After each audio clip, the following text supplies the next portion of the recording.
What's up, guys? FrugalBC. Today I'm going to talk about 401ks and how much should you actually invest in your 401k.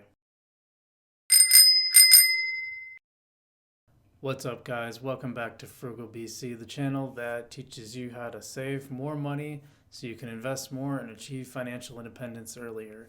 Before we get started, make sure you hit that like and subscribe button. Really helps the channel, helps us, and it'll help you see more videos that we put out for you. Today I want to talk about something involving 401ks. So you probably heard the financial advice, and it's generally good advice saying that you should max out your 401k. Now, I definitely think if you have the option that you should participate in your 401k. It's like getting free money right up front. Even if there's no match, it's like getting free money because you're not paying taxes on it. So you'll grow your net worth faster by putting money into a 401k than not.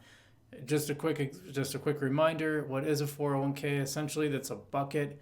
Think of a 401k of like a bucket. So it's not an investment itself, it's a bucket of investments that allows you to put money in tax-free to various investments. And then within that 401k bucket, you'll usually have options for what to invest your money in. I'm not going to get into that today, but that's just the basics of how it works. So the advice is generally to max it out. And what maxing it out is usually right now, I think it's like $21,000. But why would you not want to do that?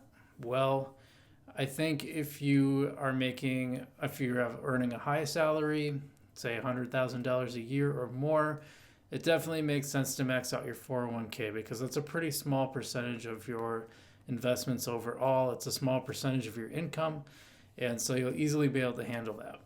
What about people with smaller incomes? See, a lot of this stuff isn't written for people, making $30,000 a year, or $40,000 or $50,000 or even $60,000. So let's say you're making $50,000 a year and you're saving about half. Well, that means your expenses are $25,000 a year, and the amount that you're saving and probably investing is $25,000 a year. Well, what happens when most of that is going to your 401k?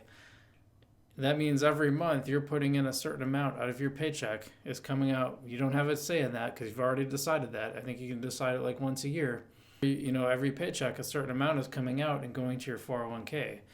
So what happens when something major happens that comes up that you don't know how to account for?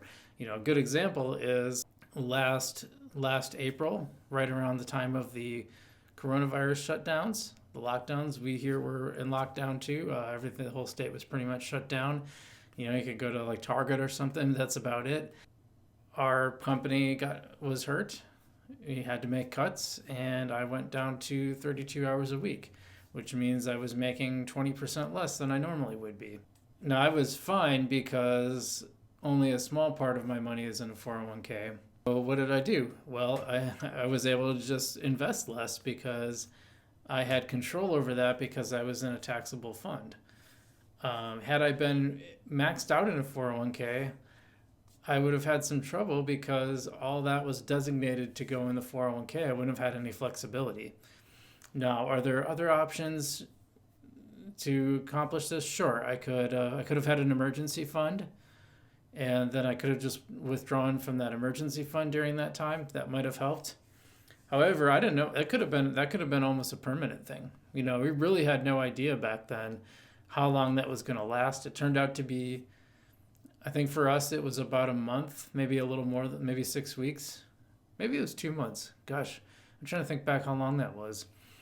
That we were on 32-hour weeks. So even doing that, I might have maxed out that emergency fund. It was much better for me to simply have flexibility to say, okay, I have less money right now, so I'm going to invest a little less. I was still investing money the whole time, but not as much as I would have been because of the shutdown. So I think it's a good idea to have that flexibility. Now, the other thing with the emergency fund is you're generally not earning money on it. So you're actually losing money that you could be, or through opportunity cost, that you could be making had you had it invested somewhere. So I think it's better to just have that flexibility built into your portfolio, into your spending, into your income, and this is one reason why you might not want to max out a 401k, but you should still participate, just at a lower, I think at a lower level. That's what I've done, and that's what I do. I don't, again, this isn't investment advice per se, but just something to think about as you put your plan together.